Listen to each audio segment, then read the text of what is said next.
nuestra clase de biología de grado sexto y séptimo. Entonces, la recomendación es que por favor sigan haciendo entrega de sus trabajos. Se ha habilitado la plataforma de Edmodo todavía para que ustedes puedan seguir entregando los trabajos. De esa manera los que no han terminado o los que les hace falta algo se pongan al día. Los que han entregado hasta el momento todo, pues síganlo haciendo. Y pues no siendo más, vamos a dar inicio entonces a la sesión del día de hoy.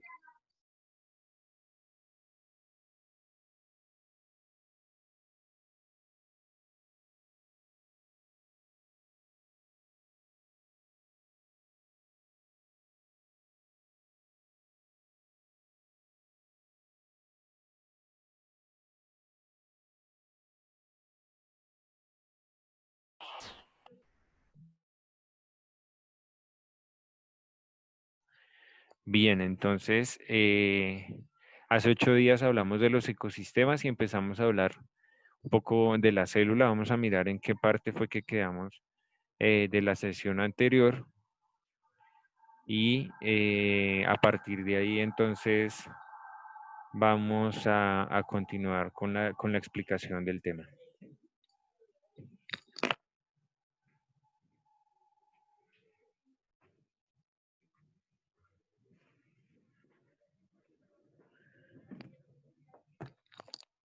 Listo, entonces habíamos pasado pues ya por todos los ecosistemas, ya retomando la clase también de hace 15 días y pues hablamos de los distintos componentes de un ecosistema, de los distintos tipos de ecosistemas que hay y de la función de la parte viva de los ecosistemas, eh, que vienen siendo entonces los productores, los consumidores y los descomponedores en eso que se llama la cadena trófica o la cadena alimenticia. Vimos ejemplos de cadenas tróficas y pues que también hay cadenas alimenticias tanto en ecosistemas terrestres, ¿cierto? Como en ecosistemas marinos o acuáticos. Entonces después de eso pasamos a mirar algo que era pues ya el biotopo, que es la otra composición del ecosistema, que es lo no vivo, pero pues que también cumple un ciclo de la conservación de la materia, como lo es el agua, por ejemplo, en el ejemplo más sencillo, ¿cierto? Y pues el ciclo que cumple en el planeta Tierra. Entonces, después de eso, volvimos a las primeras clases a hablar de cuando se formó la vida en la Tierra, ¿cierto? Y pues del científico quien mejor se le acepta su explicación, a Alexander Oparin, y pues que él habló de algo que se llaman los coacervados, ¿cierto? En esa agua primitiva. Esos primeros, no organismos, sino eh, o compuestos químicos aislados, ¿cierto? Que se empezaron a hacer propios con una membrana o con algo que los recubría, pero que todavía no eran células, a lo que se denominó los coacervados.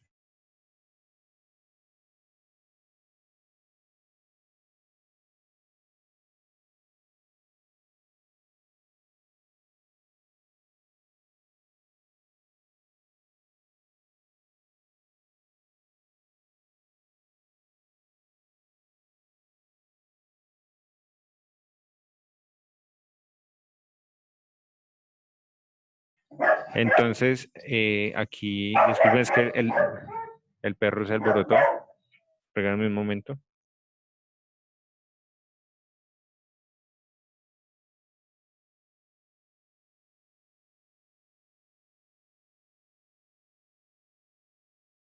Entonces,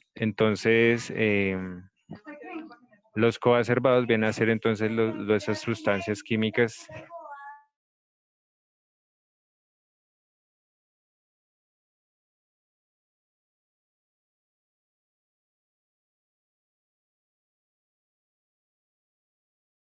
Ya, qué pena, es que era el perrito. Bueno, entonces los coacervados son esa sustancias químicas que se aglomeran o que se forman para, digamos, que dar paso a la célula y pues ya la célula es la vida, ¿no?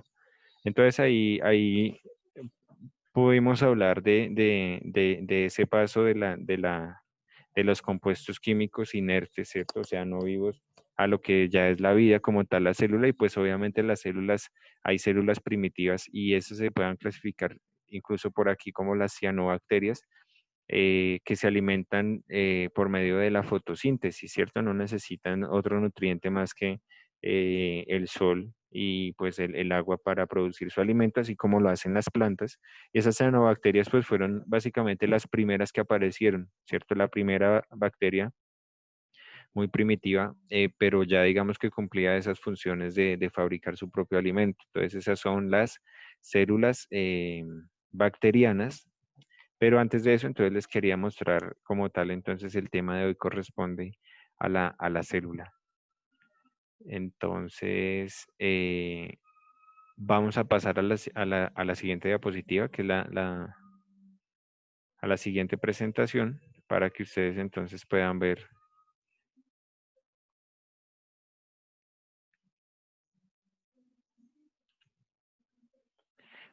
entonces aquí ya el tema propiamente. ¿Listo? Miremos aquí si alguien más llegó. Listo, Laura, listo. Entonces, aquí seguimos hablando y seguimos presentando los coacervados, que son esos precursores de la vida, ¿cierto? Lo que estaba antes de la vida y ya propiamente entonces forma la célula. En biología entonces se dice que la célula es la unidad más pequeña que puede vivir por sí sola y que forma todos los organismos vivos y los tejidos del cuerpo, ¿cierto? Entonces una célula cuando se une con muchas otras forma algo que se llaman los tejidos y ese tejido, entonces si uno se observa la mano quizá de cerca, ¿cierto? Muy de cerca, uno ve pues que hay como rayitas, las manos, los dedos tienen rayitas, ¿cierto? Por encima. Y entonces esos son pues básicamente células de la piel, ¿cierto? Tejidas. La palabra tejido viene pues de ahí, de cuando dicen tejer, ¿cierto? Como que se unen y tapizan entonces los órganos. Y dentro de los órganos pues también hay células unidas y eso es lo que se denomina órganos, ¿cierto? Y pues ya la unión de órganos forman un sistema y ya pues estaríamos hablando propiamente del sistema humano, biológicamente hablando. Entonces, la célula es la unidad fundamental de la vida, ¿sí? Que puede vivir por sí sola. Y pues aquí en principio solo se va a hablar de tres partes que son principales en una célula. Una que es la membrana celular, otra que es el núcleo y otra que es el citoplasma. Entonces el núcleo va a estar en el centro de la célula, pero no todas las células tienen núcleo. Todas las células sí o sí tienen membrana. Todas tienen membrana. Y la membrana es ese límite entre el interior de la célula y el exterior de la célula, ¿cierto? Lo que está por dentro de la célula, pues se denominará organelos y tienen cada uno y son los que pues ven acá, y cada uno de estos tiene pues una función eh, que aporta como tal que aporta a la célula para las distintas actividades que también tiene que hacer.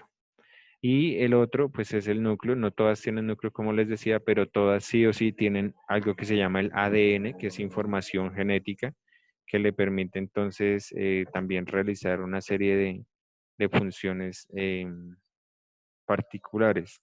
Y lo otro es el citoplasma, que es ese espacio que se encuentra entre el núcleo y la membrana, pero hablando dentro de la célula. Eso ya lo habíamos dicho hace 8 días también, pero es bueno recordarlo.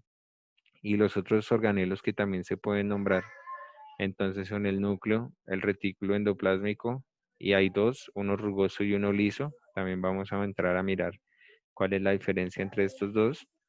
También se habla de los ribosomas, del aparato de Golgi o Golgi, la mitocondria, las vesículas y los lisosomas.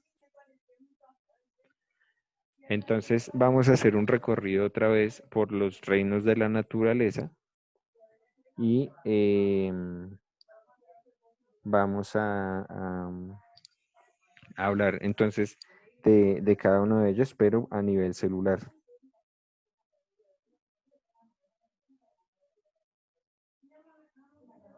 Entonces el primero de ellos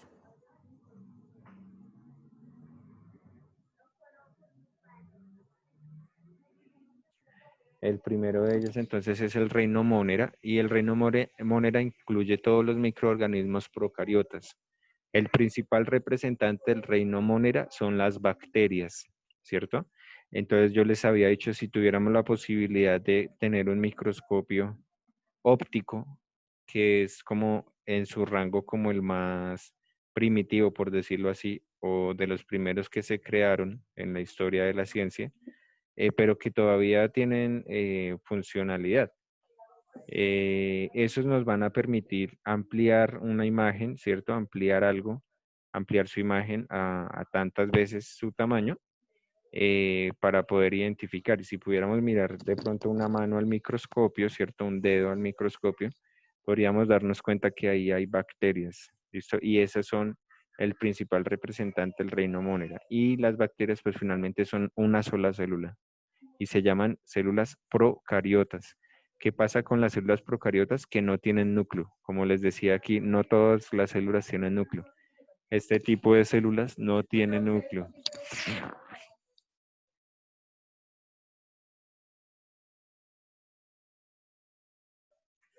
Entonces, no todas las células tienen núcleo y este tipo de células eh, van a tener sí ADN, pero el ADN está, digamos que ahí, esparcido, ¿cierto? No está encapsulado como si lo está, por ejemplo, en las células eucariotas, que son los otros tipos de células, sino que está ahí esparcido. Sí está en una región de la célula, pero está por ahí, no está encapsulado, es decir, que no tiene una membrana. Entonces es importante aquí que el núcleo ya tiene una membrana.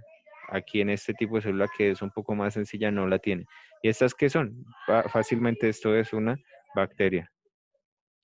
Entonces aquí pues vemos más imágenes de bacterias, ¿cierto? Y lo que les decía de las células de las cianobacterias es que las cianobacterias pues son células primitivas, pero pues son digamos que autosuficientes, ¿cierto? Porque fabrican su propio alimento. Entonces son digamos como las primeras en la cadena de evolución. Después de esto, pues les decía, bueno, hay otro reino que se llama el reino protista, pues esto ya a nivel celular incluye organismos eucariotas unicelulares. ¿Qué quiere decir eucariota? Que a pesar de que esto, se puede decir, es que este se parece a este, ¿cierto? Mire, es que son similares. Mire, tiene ahí una cola y andan ahí por un fluido, ¿cierto? Donde estén, ahí andan y pues son iguales, mire. Lo que pasa con esta es que estas son un poco más complejas en el sentido en el que el núcleo ya tiene una envoltura y eso se llama membrana. Y si es del núcleo se llama membrana nuclear. Y eso ya las hace ser eucariotas, perdón. Pero aquí lo que pasan es que estas son una sola célula procariotas y estas son una sola célula eucariotas. Es decir, lo que sigue en su evolución, ¿cierto? Lo que sigue en la evolución va a ser entonces este tipo de célula, ¿cierto? Y ese se llama el reino protista. Yo les decía que ahí se clasifican aquellas que pues que no son ni clasificadas como bacterias ni como animales, ¿cierto? Ni como plantas. Entonces también puede ser como el reino de los que rechazan los otros tipos de reinos, ¿cierto? Porque hay varios. Entonces aquí también están organismos multicelulares simples, y aquí también entonces están, por ejemplo, las algas. Entonces, los paramecios, perdón.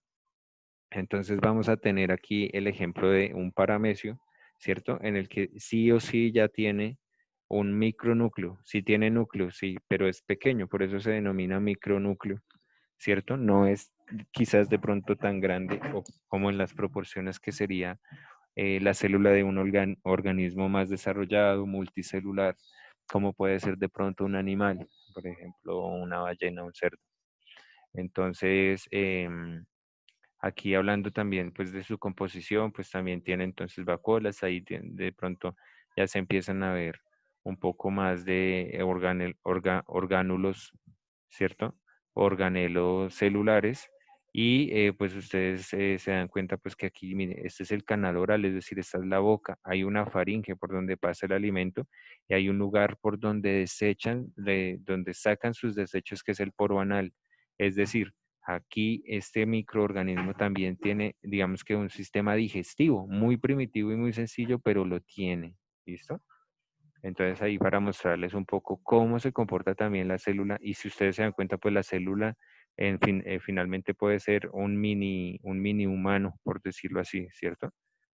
Es decir, funciona como una fábrica, así como nosotros también funcionamos como una fábrica. Nosotros consumimos alimentos, hacemos un proceso con esos alimentos, utilizamos esa energía que obtuvimos de los alimentos para hacer las diferentes cosas como estudiar, levantarse para ir a trabajar y en el trabajo entonces hacer las diferentes funciones. Si trabaja en una mecánica, entonces para hacer todo lo que tiene que ver con el carro, o si es una enfermera para hacer todo lo que tiene que ver con los pacientes, o si es un bombero para hacer todo lo que tiene que hacer un bombero, etcétera. ¿Listo? Entonces ahí les quería mostrar que estos organismos, a pesar de que son muy sencillos, también corresponden a, y a pesar de que son una sola célula, son un poco más complejos que estos que son las bacterias, que son el reino monera, reino protista. Y si avanzamos, entonces aquí ya hablamos del reino fungi, lo que les decía también hace 8 días. Les mostraba el reino fungi, pero no les mostraba el tipo de célula como tal. Entonces, estos ya son compuestos o organismos eucariotas multicelulares. Tienen múltiples células. Entonces, aquí se encuentran todos los hongos y las setas. Lo que les decía como tal de hongos y setas, la diferencia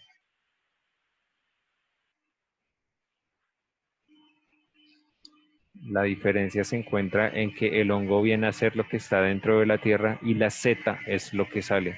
La seta es lo que sale. Y estos, si pudiéramos hacer un corte y llevarlo al microscopio, también encontraríamos entonces que está constituido por múltiples células, ¿cierto? Multicelular, y que cada una de estas células entonces también tiene unas características y también tiene unos organismos, unos organelos dentro de sí, ¿cierto? Entonces cuerpos cisternales que permiten la filtración, el aparato de Golgi, ¿cierto? También tiene un núcleo como tal, es decir, al ser eucariota sí o sí tiene núcleo. Y esa pregunta les va a salir en el ICFES seguramente o en alguna prueba, ¿cierto? Que ustedes tengan y les pregunten acerca de biología del bachillerato, ustedes tienen que identificar que una célula eucariota y procariota son distintas, en la que la eucariota tiene núcleo propio y la procariota no. Y esa es la gran diferencia. Eucariota, procariota. Quiere decir que quién es más complejo. Es más complejo la eucariota porque tiene núcleo organizado, tiene una membrana nuclear, mientras que la procariota no. La procariota tiene así su ADN regado dentro de sí, pero no está organizado en un solo lugar, ¿cierto? Es más complejo lo que está organizado, más evolucionado lo que está organizado en un lugar. Aquí esta pues tiene pared celular, aquí dice que esta también tiene membrana celular, ¿cierto? Y pues ya tiene entonces también mitocondrias que ya se empieza a notar entonces como la importancia de otros organelos, como por ejemplo esa que les digo, las mitocondrias. Entonces, ya pasamos a el reino vegetal y aquí también hay una gran diferencia. A pesar de que son eucariotas multicelulares, tienen una gran diferencia y es que estas se parecen a las cianobacterias. ¿Por qué? Porque fabrican su propio alimento. Las células vegetales fabrican su propio alimento en un proceso llamado fotosíntesis. Esa fotosíntesis les permite entonces, con la luz del sol, ¿cierto? Con la radiación del sol, que finalmente es energía, ¿cierto? Con esa energía, entonces lo que hacen es fabricar su propio azúcar, su propio alimento, por medio también, o con la absorción de agua que viene pues desde sus raíces, ¿cierto? Esas raíces que entonces están allá incrustadas en el agua. Entonces aquí lo que les decía es que esta también tiene una gran diferencia con las otras células. Ya no es procariota, es decir, sí tiene un núcleo, ¿cierto? Tiene un núcleo. Y dentro de ese núcleo está organizado en el nucleolo, entonces los cromosomas, ¿cierto? Tienen la información genética. Tiene otros organismos que también se repiten como la mitocondria. Tienen entonces cloroplastos y esos cloroplastos también ya son únicamente de las células vegetales, ¿cierto? Cloroplasto. Los cloroplastos son lo que le hacen dar el color verde a las plantas. ¿Por qué las plantas son verdes? Por los cloroplastos y que solo están en el tipo de células vegetales. No encontramos en una célula animal cloroplasto, sino encontramos en una bacteria cloroplasto. Lo otro que es característico, muy característico, y que la diferencia de las otras células son la pared celular. Tienen una pared celular. ¿Por qué? Porque las células no tienen, por decirlo así, un esqueleto, ¿cierto?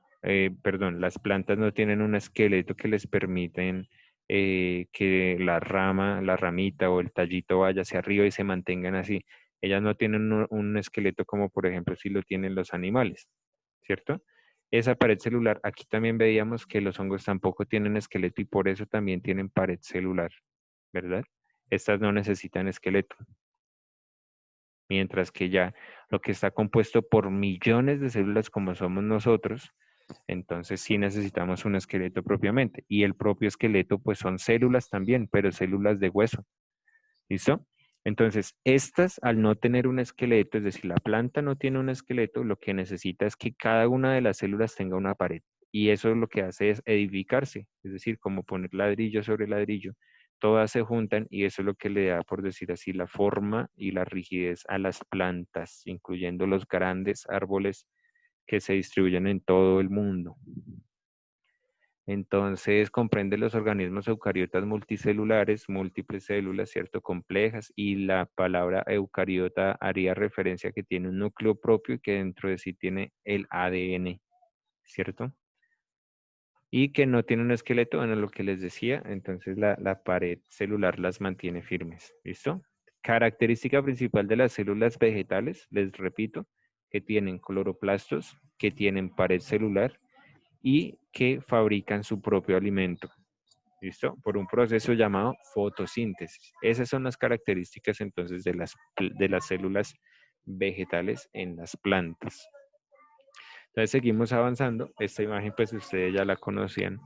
Y se habla entonces de los animales. Pues ya los animales son unos organismos muy complejos, ¿cierto? Hay también muy sencillos, pero pues ya hablando quizá de pronto pues de los mamíferos y el ser humano, ya son organismos muy complejos y estos entonces se organizan y se tejen entre sí para formar órganos y órganos forman sistema, ¿cierto? Es decir, cada individuo de la naturaleza. Otra vez son organismos eucariotas multicelulares y ninguno de estos, a diferencia como el de las plantas o el fungi, ninguno de estos tiene pared celular. ¿Listo? Ninguna de las células animales tiene pared celular. Y aquí entonces encontramos un dibujo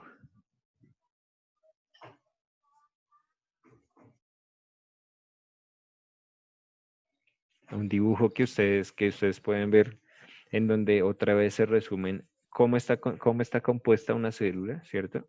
Y otra vez entonces se repiten y ya las vamos conociendo, la mitocondria, aparato de Golgi, retículo endoplasmático, los lisosomas, las vacuolas, dentro del núcleo, el nucleolo, y lo que divide a la célula entre su interior y exterior es la membrana celular.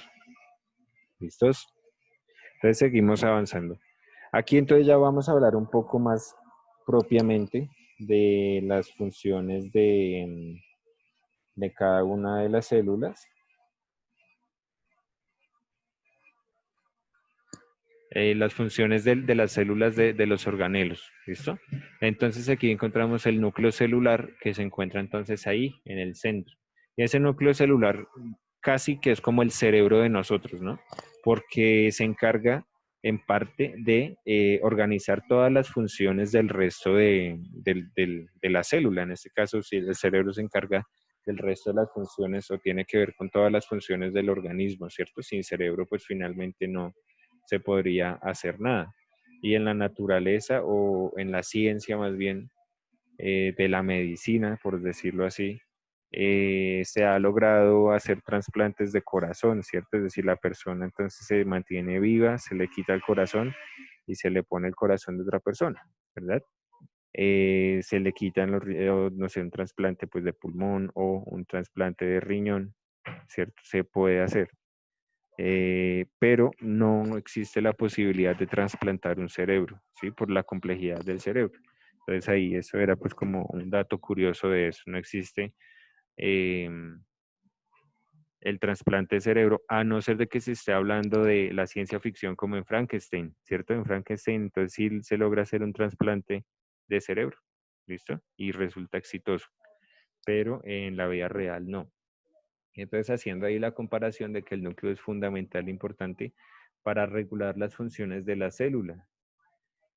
¿Qué funciones, por ejemplo, puede hacer la célula? La célula, por ejemplo, puede producir cosas y esas cosas pues se van a llamar proteínas, ¿cierto? Entonces, desde el núcleo entonces se dice produzca más proteínas, no produzca más proteínas. Entonces se produce y sale al exterior, ¿no? Casi funcionando como una fábrica, como que produzca porque afuera nos están pidiendo eso, lo necesitan y nosotros nos encargamos de eso, tome su proteína.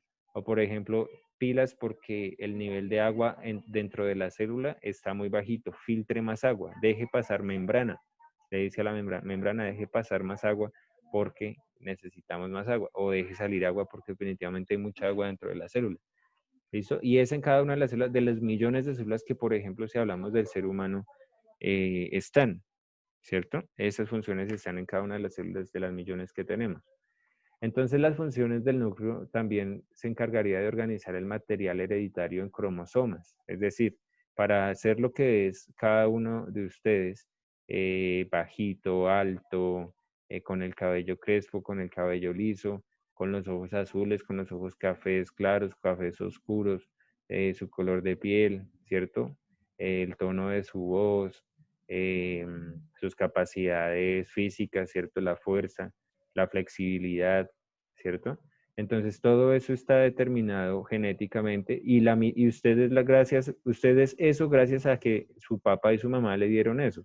La mitad se lo dio su papá y la mitad se lo dio su mamá, ¿cierto? Es la herencia que nosotros tenemos de nuestros padres. Y a ellos a su vez, eso se lo dieron los abuelos suyos, ¿cierto? Los abuelos, papás de ellos. Y a su vez los papás de sus abuelos también les dieron eso a sus abuelos. Y así entonces se genera una cadena, ¿cierto? Que al parecer es interminable, pero si uno hace el cuento hacia atrás, volveríamos a la célula, ¿cierto? A la célula. Incluso todo lo que hacíamos haciendo el recorrido de la evolución de los seres vivos, si nos echamos hacia atrás, pues sencillamente vamos a ir, hubo algo que es algo común entre todos y es ese primer ser vivo. Incluso antes de eso, hubo algo que fue común, que el origen del universo, ¿cierto? Los compuestos químicos, antes de todo. Ya eso haciéndose un viaje, mejor dicho, pero larguísimo, ¿cierto? De millones de años atrás. Pero pues es lo que hemos visto pues en estas cortas clases que nosotros hemos tenido. Entonces, ¿qué otra cosa? El núcleo, ¿cierto? Eso pilas que esto no es una célula, esto es un núcleo, ¿cierto? Esto ya es un núcleo, es decir, como que de esta célula borramos todo, borramos el del color azul, lo rojo, lo amarillo, y solo quedó esto morado y lo amarillo que está por dentro, morado y lo amarillo por dentro. Y eso es lo que es esto de aquí, el núcleo celular. Entonces, ahí también se condensa el ADN durante las divisiones celulares. Cuando las células se dividen, entonces es necesario, eso de condensar es básicamente como formar, ¿cierto? O crear. Entonces es allí donde se da esa condensación del ADN. Como les decía, el ADN pues hace parte de eso que se llama pues la información genética. Regula el transporte, lo que les decía. Necesitamos proteínas de afuera, tal proteína. Entonces da la información, se comunica con el exterior y desde el exterior entra la proteína y dice listo. Y si le dicen desde el exterior produzca esta cosa, también entonces produce. O gaste tanta energía, etcétera. O no gaste energía. Entonces eso es lo que es regular transporte de materia y de energía. Regular la expresión genética, la transcripción, lo que les decía un poco acerca pues de la información genética. Aquí, ¿qué más? Bueno, descondensa el ADN, así como el ADN se condensa, ¿cierto? Durante la división celular. Una vez termina la división celular, lo descondensa, ¿cierto? Es decir, lo deja como estaba. El de condensar es como empaquetar para enviar, recuerda. Casi que la fábrica funciona como, perdón, casi que la célula funciona como una fábrica. Y lo de condensar es como empaque porque va a enviar. ¿Listo? Empaque porque va a enviar. Y ya cuando llegó entonces el pedido, por decirlo así, entonces dice desempaque, es decir, descondense el ADN, es decir, cuando ya terminó la división celular, ahí dice listo, el ADN puede volver a estar allá desempacado en su puesto. Y el material genético, algunas veces, o de hecho cuando se divide, ¿cierto? Depende de la división, aquí va a necesitar dividir el material genético, es decir, el ADN se puede duplicar, ¿cierto? Ahí prácticamente que se estaría hablando de este término de decir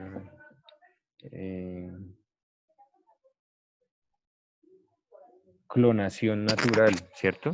Prácticamente se clona, sale otro igualito, otra célula igualita. Se me estaba yendo la palabra, pero es eso, clonar, ¿cierto? Eso de duplicar es prácticamente, pero es una clonación natural, ¿cierto? No como, por ejemplo, esa oveja que clonaron en algún momento científicos, ¿cierto? Y salió igualita, igualita, igualita, la misma oveja, pero eso ya es artificial.